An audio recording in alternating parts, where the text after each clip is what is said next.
Y'all ready? Y'all ready?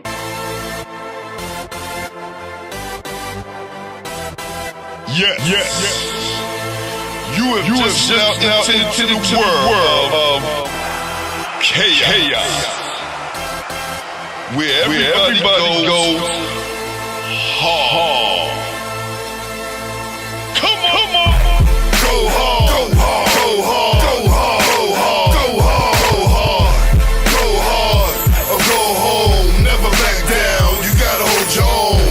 Go hard. Go hard. Go hard. Go hard. Go hard. Go hard. East Coast. Go hard. West Coast. Go hard. Midwest. Go hard. Dirty. Hurry up, everybody, get online, buy your tickets, cause the game about to start. Because the first time I met you, officially met you, 1986, Glen Falls. Okay, Right?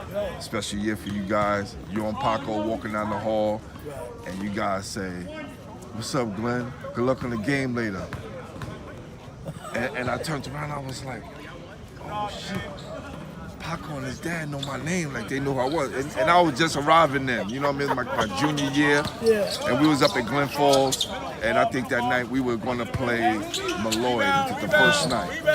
And always heard about you, knew who Paco was, but that was my first time seeing you guys together. All right? So, I wanna ask you, who introduced you to the game? I was taught how to play from, his name was Don Brinster. That was my outside coach. And he took me from baseball, and we played basketball during the winter. So he kept our team together. And we always played, we played basketball during the winter, baseball during the summer. And we always won every tournament we played. We had that fire. You know, we built a fire amongst ourselves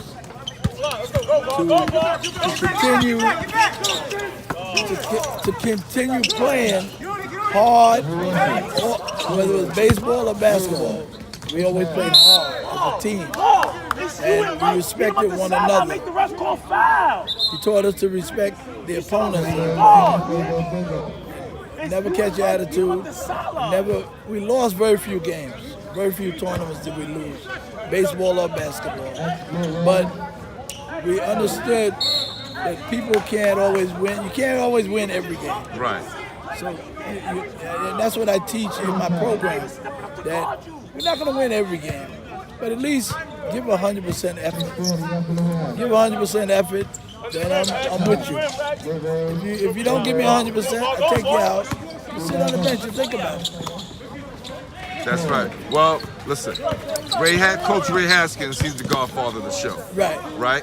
And he told me that you're one of Brooklyn's best baseball players. Right. Yeah. Wow. This is something I knew for a couple of years now. But how did you get started in that? Baseball, I was 9 years old. It was the same coach? Was the same coach? Yeah, same coach. Okay. But what happened was, Ebbets Field was my motivator. I knew all the Dodgers. I lived 10 minutes away from Ebbets Field. In 1958 is when they moved the Ebbets Field to Los Angeles. I sat and cried the whole day when they told me that they were moving to Los Angeles. Ebbets Field was my motivator. I used to go to every game. I sat in the dugout. Pee Wee Reese, Junior Gilliam, Duke Snyder, Gil Hodges, Jackie Robinson, Roy Campanella, Don Newcomb, Carl Perillo, Duke Snyder, all these guys, and Sandy Ambrose. All these guys are my heroes. I always wanted to play baseball. My motivator was, they had a game before the original game. It was called Happy Felton in right field, and you were on TV, and they played Pepper, and I couldn't wait to get on that show. So that was my motivation. I played in Yankee Stadium and Shea Stadium in 1965. We won the city championship in baseball and basketball at Erasmus Hall. And that was my motivation to play in those places. And I got that chance. Wow. What position did you play? I pitched. In baseball, I pitched. My record was, I don't want to brag, but I lost very few. I heard that you were few. such a dynamic baseball player. Very few. Hit a home runs, win my own game. I was a hitter too. Wow. Yeah. So I played that was the highlight of my life right there. Playing in Yankee Stadium and Shea Stadium. Got a chance to play. And it all came through Ebbets Field. Right.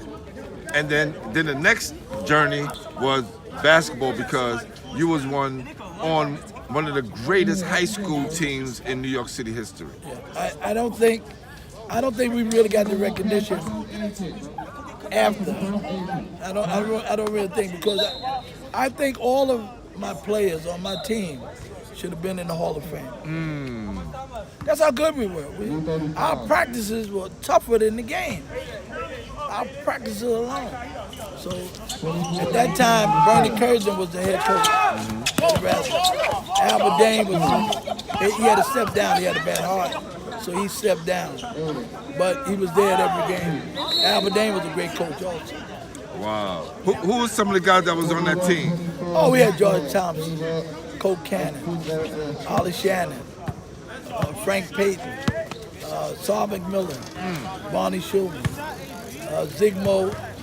I forgot Zigmo's last name. But Zigmo was there, and we had a great. That was just a great team. Great. We could play some of the colleges. We were that good. That's how good we were. What was you guys' record while you was at Erasmus? 22-0. That game, that in 1965, we won the city championship. We were 22-0. We played against Lou Alcindor. Now I definitely want to talk about that game because I posted something last year of that team, that team that you was on, right? And I had to go to Larry. He was like, "Yo, look, your dad right there." He was like, "Yeah, that's the team." Yeah. Yeah, that article has been passed around online for some years now. Okay. So what year did you guys play against Lou Alcindor? In 1965. 1965. Well, 64 going into, I think it was around Christmas time we played them. Is it that same undefeated year? Yeah. But it was set up to be a scrimmage. Oh. But when we got off the train, we were walking down 10th Avenue on 58th. Power Memorial was on 58th and 10th Avenue. 57th and 10th Avenue, something like that. But we get off the train at the circle, and we walking down to the 10th Avenue, and we see crowds. I mean, unbelievable crowd. And one of my guys said, why is such a crowd? He said, because they're undefeated and we're undefeated. They had 5 All-Americans on the Power Memorial. Wow. And we gave them a run for their money. How did y'all stop Kareem? Kareem.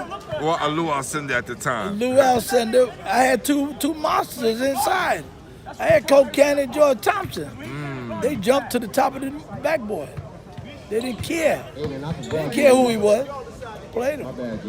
They pinned him to the backboard, matter of fact. Really? Pinned him, yeah. That made him mad. He got mad after that. I hit 9 for 9 jump shots from behind the key. It wasn't no three-pointers back then, yes. But I hit 9 for 9 because they pressed 2-2-1. And what I did, I got past the first line, next line, and then I'm looking at Alcindor. But I took one bounce, a fake dribble, like I'm going further. He backed up? Backed up behind the key. I hit 9 for 9 jump shots. The coach from Power Memorial said he never seen a high school kid shoot like that. So, you guys being such a dominant team at that time, Were any of you guys highly recruited, or you guys go and play Yeah, they all. basketball, I college couldn't go. basketball? I couldn't go out of town. I had 5 or 6 offers to go. I was going to go to Tulsa, and my mother took ill, so I didn't want to leave my mother from the city. That was just down in Texas, so I didn't want to leave my mother like that and go away. And she was ill, so I stayed here. I went to the Borough Manhattan Community College. Dolly King was the coach there Oh, okay. at Borough Manhattan Community College. And you played there? I played there. Then I stayed there 2 years, but then I had a family. I started a family, and that was the end of that career. You know, basketball, baseball. I had to take care of my family. Right. But what you did do, you started working out kids in 92 Park and coaching them and giving back to the neighborhood in that way. And this has been your legacy for almost 50 years now? What made you want to go back and start to coach and train kids? Because I was a star back in my day. I had my star days. So I always knew I could always, kids always come to me. I gravitate to kids. They always come to me and want advice. So I always give them advice, positive advice to help them along with their life. I give them life skills too, not just the basketball. But when I started my program, and my goal was for them to go to college, come out and be productive young individuals. And that's what God bless. They've done that. Any one of my kids that played for me, I can stop them in the street. I can stop them in a car. They all will tell you the same thing. Tell me the same thing. If it wasn't for me, they wouldn't be in the situation they're in today. And I love it. I love it. Listen, you're very big in the basketball community here in New York City, especially here in Brooklyn. When I'm doing my show, a lot of people bring your name up, always talk about Paco and the amazing career that he has. Yeah. Let Paco know that the brotherhood and sisterhood of New York City miss him. Yeah. And he's always welcome to come on the show. I'll meet him at a park, sit down and kick it with him, because I talk to a lot of people. Yeah. I've been doing this for a year now, and I have 186 shows. Yes. So every now and again, his name come up. And I have on YouTube, there's a video that says, which New York City star guard gave Kenny Anderson 47? I know you remember that game. Yeah. And I heard he was hurt. Yeah. Kenny said that was his coming out party because Paco was the best guard in the city, and the fact that he did well against Paco, he knew that he had a future in being a next star player. Yeah. So that Kenny, was a big up to I saw Kenny playing when he was 11 years old. He stopped me one day. We were in St. Thomas Aquinas. We were playing in CYO. And he said, Coach Screen, how you doing? I said, I'm good. He said, I want you to coach me. I said, Kenny, come on, you got Vincent Smith. Vincent Smith is a good friend of mine. I can't take you to that. That's something I never have done. I never steal someone else's players. I always build my own players. When I go into a tournament, I always have my players. Right. That's who I want to be in the fight with. When we fight in the game, I want my guys. I don't want someone else. Don't send me no players, so I'm not going to take them. Yeah, Kenny said he needed to come out into Brooklyn because Vincent was saying he needed to go other places to play. Yeah. So maybe he was reaching out to you because he needed to play in Brooklyn to test his skills. Test his skills, yeah. But Kenny was good at 11. Yeah. I saw it at 11. Young man, come here. Introduce yourself Put your hands up. Put your hands up. My name is Ayer. And you Your whole play for name. Coach Green, right? I play for Coach Green. Okay. What does Coach Green mean to you, and some of the things that he's taught you? Taught me like to be tough. Cause in practice, he don't really call fouls because he wants you to get used to it in games. So he wants us to be tough. He wants us to be smart with the ball. And I hear you have a 90 average. Yeah, I have a 90 average. What's your favorite subject? I don't have a favorite subject. You dominate them all, huh? Yeah. Listen, you have a great man right here, mentor.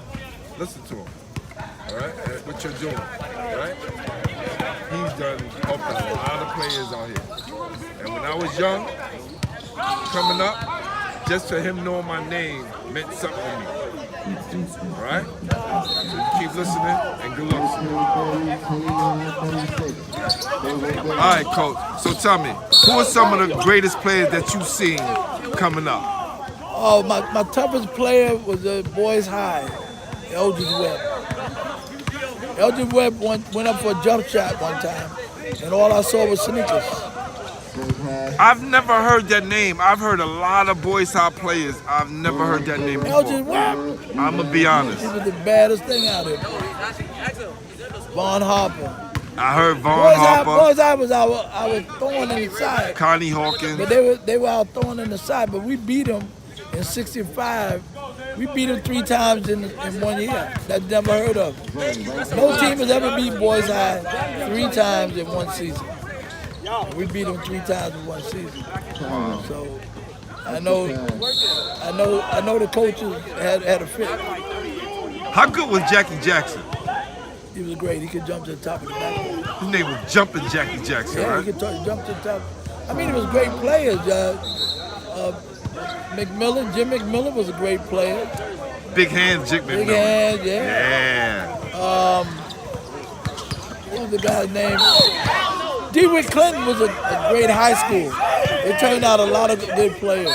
Listen, DeWitt Clinton has the most city championships in New York City and put the most pros in the NBA out of any school. They were great. They were great. And I heard them and Boys High had an advantage because it was an all-boys school. Yeah.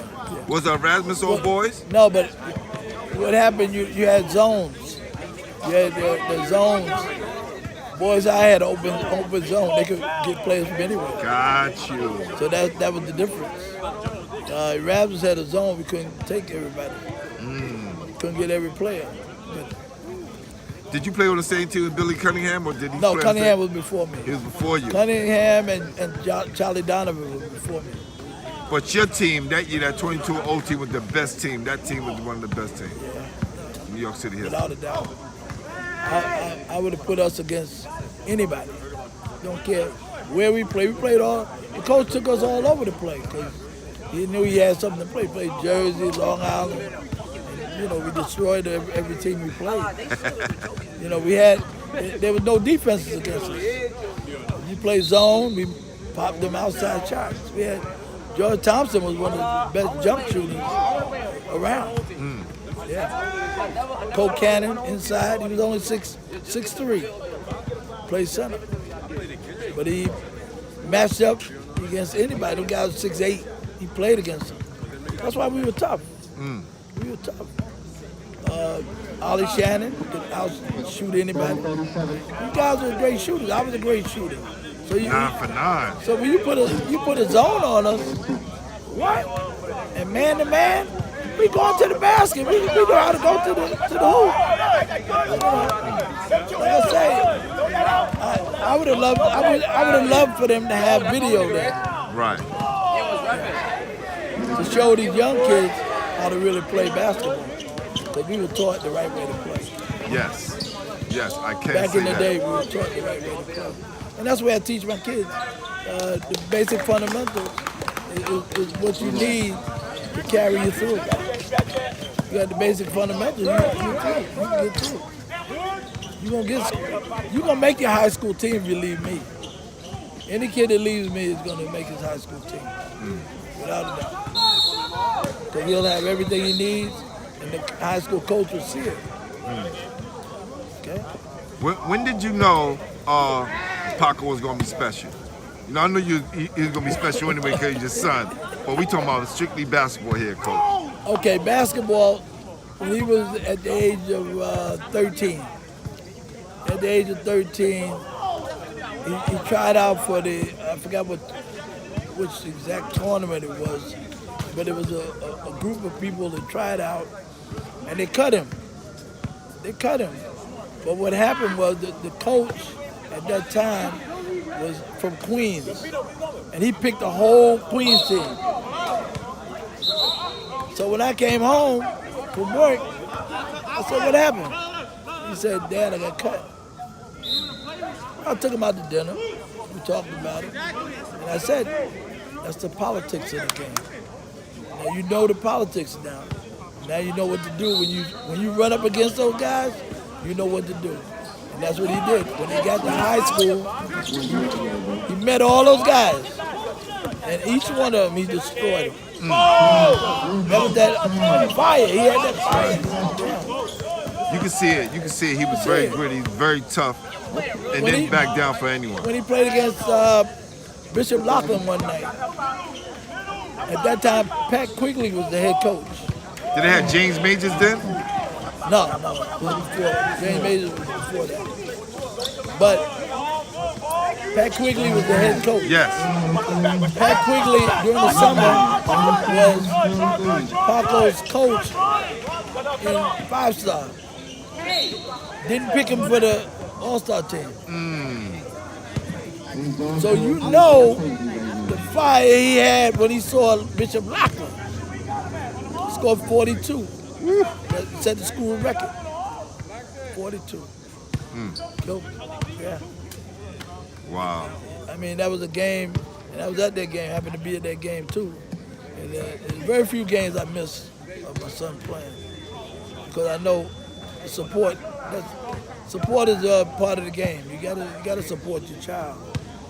And that's what I did. I burned up, when he went to Providence College, I burned up I-95. I burned that up. Good time. Final 4 days. Burned it up. You could have never told me they were going to make the Final Four that year. I couldn't believe it when I saw the team. When they made the Final Four, that was a blessing. Complete blessing. Yeah. And listen, his teammate, because he played with Billy Donovan, correct? Yeah. Billy Donovan is one of the most mentioned people on my show.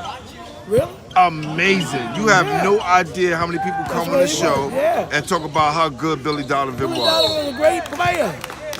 Great person. His father was a great person also. They were good people. I mean, that's what I always told my son, to surround yourself with good people, positive people. And that way you go further. In life, you're going to go further. If you're around positive people, that's it. You stay away from the negative. Stay with people that are positive. That's like right. you a positive guy. Yeah. That's why I knew your name. That's right. And your other son has been my best friend since college. So, you know, we went to Philly Dixon together. But when I separated see you, yeah, I light up because you were a real player. You wasn't no guy, and you were a gentleman all the time. Every time I saw you, you played the game hard. You understood the game. You go far with that. Yeah, Bobby Harstein told us that, you know, that was the only way we knew. That's right. We had a great coach there. Yeah. Bobby Harstein was a very nice guy. Yeah, Very nice. Very nice. Yeah. Well, Coach, last thing before we leave. Okay. All right? 2 more. Lloyd Daniels. When was the youngest you've seen Lloyd Daniels play? When he was 13. Him and Paco played together. Now, I was speaking to Coach Rob Holford, and Coach Rob Holford from Queens, he said, I seen Lloyd play at 12 years old killing grown men. Could have been. I seen him when he played in Citywide with Riverside and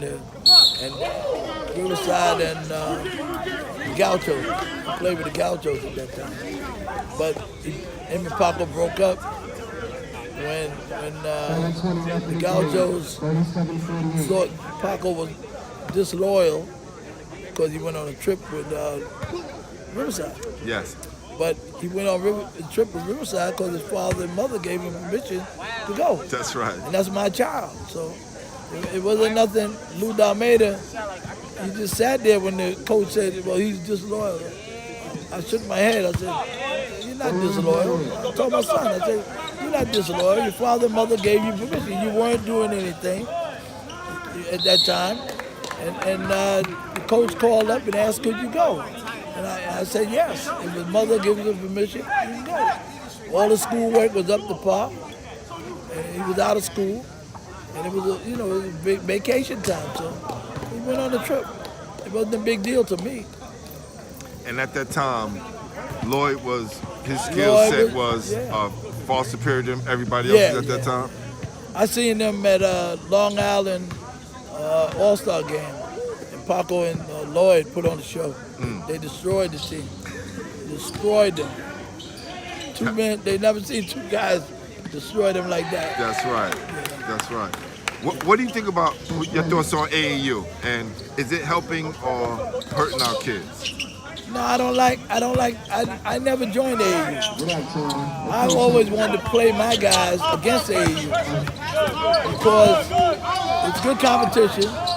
Some of the games are good competition, but some of the games, the age group that age barrier is too bad.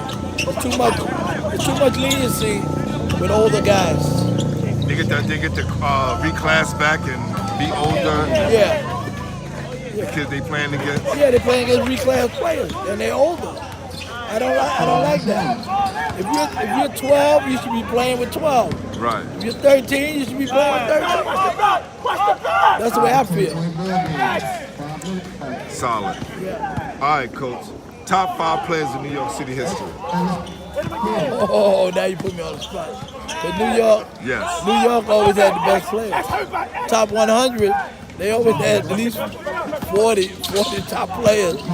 So I would say top 5. Lou Alcindor, George Thompson, Cole Cannon. I don't want to say myself, but I picked 2 of my guys, Jim McMillan, and I picked a guy from the Bronx, Mike Swicer. Yeah, those are the guys. Nice. I appreciate you, Coach. That's my top 5. Thank you for everything you do. Oh, come on, man. Without a doubt. You the top guy, man. And that's a beautiful thing you're doing. Yes, definitely. And what I'll do is